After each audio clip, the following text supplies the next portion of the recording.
Se o paciente chega para você e fala assim, ah, Denison, eu tive muitos sintomas na região cervical, eu comecei a ter muita dor de cabeça, dor na região cervical, e aí eu comecei depois a ter sintomas respiratórios ou sintomas cardíacos, minha pressão subiu, eu comecei a sentir uma dor na região do peito, dos músculos ali, por exemplo, ou tive sintomas respiratórios, comecei a ter dificuldade respiratória. Então você precisa entender para encontrar o DHS, porque se eu venho para o paciente, ele chega para mim e fala assim, casos reais, paciente com sintoma cardíaco na região do coração, sintomas na região da mandíbula, que também tem conexão com a parte cardíaca, mas eu não vou ficar dando muito exemplo aqui, senão vai te complicar muito, tá? Só para entender. O paciente estava com sintoma no coração, sintomas na região cervical e sintomas na região da mandíbula, e com medo de estar tendo um problema relacionado a um infarto. Aí ele vai no médico, faz vários exames e não encontra nada da parte cardíaca.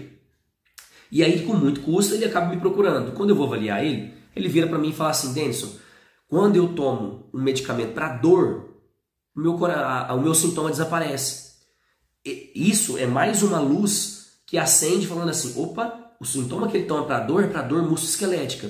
Então se ele toma um remédio para aliviar a dor, um analgésico, e melhora a dor aqui no coração, isso é um sinal, mais uma luzinha que acendeu, dizendo que isso é do sistema musculoesquelético. E aí você começa a jogar a isca para o paciente para ver as reações que ele vai tendo dentro do consultório. E aí quando eu vou perguntando, começo a perceber que não tem nada a ver com a parte cardíaca e vou apertando, identifico que existiu um estresse mecânico no caso desse paciente, onde ele levou um tranco, né? A pessoa abraçou ele aqui de lado e puxou assim, deu um tranco nele. Então automaticamente a pessoa fazendo essa brincadeira, abraçando ele e puxando, deu um tranco nele e aquilo gerou repercussões musculoesqueléticas. E nesse caso não tinha nada a ver com um DHS, não tinha nada a ver com um estresse específico. Porém, você vai entender que, nesse caso desse paciente, ele tinha uma alteração mecânica, então eu tive que entrar com técnicas manuais para trabalhar a costela, então eu tive que trabalhar a região das costelas aqui, eu tive que trabalhar a parte do externo, que é um osso aqui na frente, eu tive que trabalhar a região torácica, porque também tem conexão com a parte cardíaca, e o principal, eu tive que trabalhar também a região cervical, por todo esse suprimento neural, os nervos ali, que vão para a parte cardíaca e vão para a parte respiratória também do músculo, do músculo diafragmático. Então, a partir do momento que eu trabalhei todas essas questões com esse paciente, liberei todos os tecidos musculoesqueléticos, onde a causa inicial era um trauma mecânico que sai do domínio da biologia, ou seja, não é um estresse biológico, é um estresse mecânico. Trabalhei a parte mecânica. Em consequência, esse paciente estava tendo uma repercussão que nós chamamos de conflito local. O que é um conflito local? A partir do momento que ele começa, então, a ter um sintoma na região do coração e ele acredita que ele tem uma doença no coração, ele poderia desenvolver uma doença no pericárdio, que é um saco, um envoltório que protege o coração.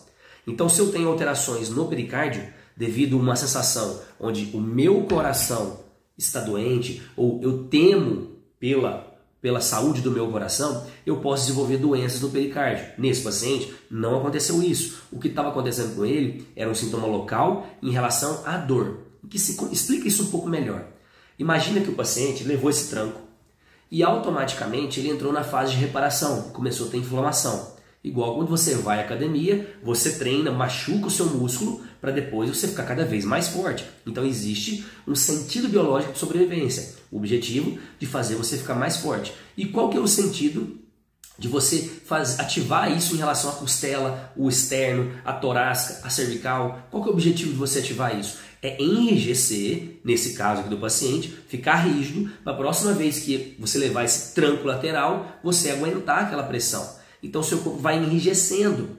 Automaticamente esse enrijecimento começa a faltar aporte sanguíneo, começa a alterar os fluxos axoplasmáticos, que é o fluxo que vem dentro do nervo. Isso vai dificultando a recuperação de um modo geral. E aí o conflito local, que seria o estresse agora biológico, é quando o paciente vai executar um movimento e sente a dor. Automaticamente, quando ele vai fazer um movimento e sente dor, ele entra no conflito local. Ou seja, se eu vou... Imagina que o paciente está aqui.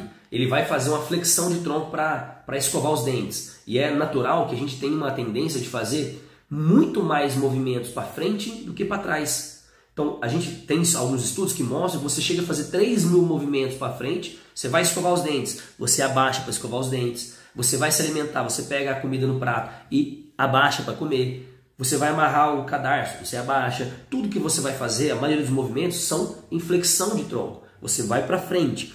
Então, nesse paciente, imagina que ele vai fazer um movimento para frente e sente a dor. Automaticamente, quando ele sente a dor aqui no nível cardíaco, ele imagina que ele tem um problema no coração. Ou isso automaticamente, tá? Inconscientemente, ele sente aquela fisgada. Ai, nossa, eu não estou melhorando.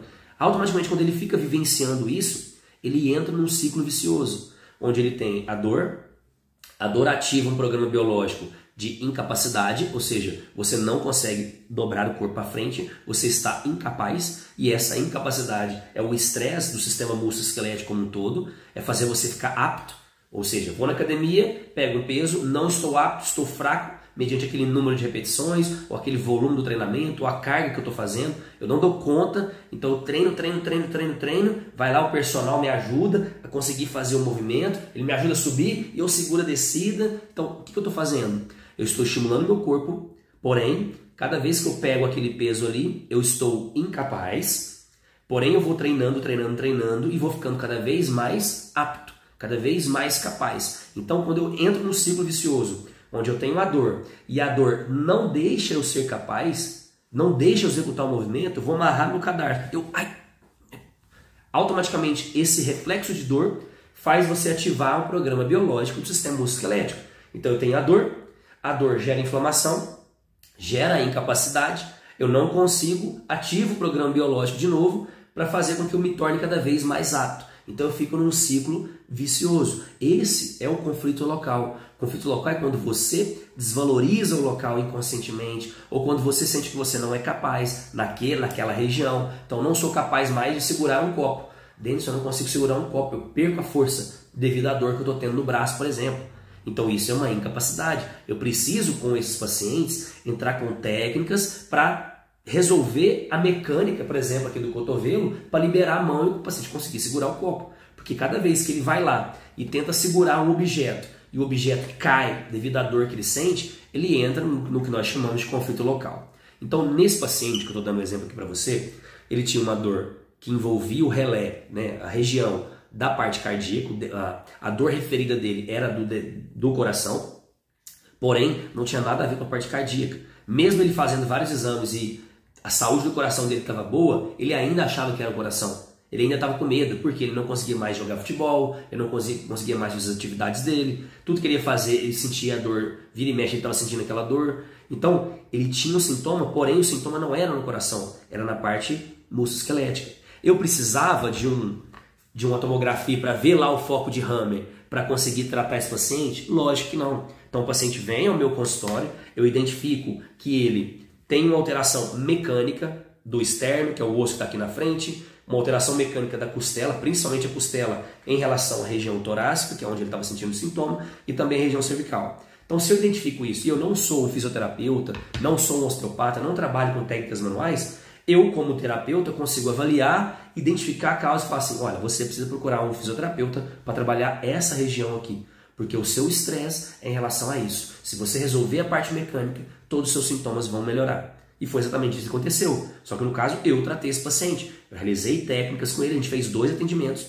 Esses 2 atendimentos foram suficientes para ele parar de sentir todo o sintoma que ele achava que era cardíaco e também em toda a região que ele estava sentindo em relação à costela. Tá? Beleza, Deus.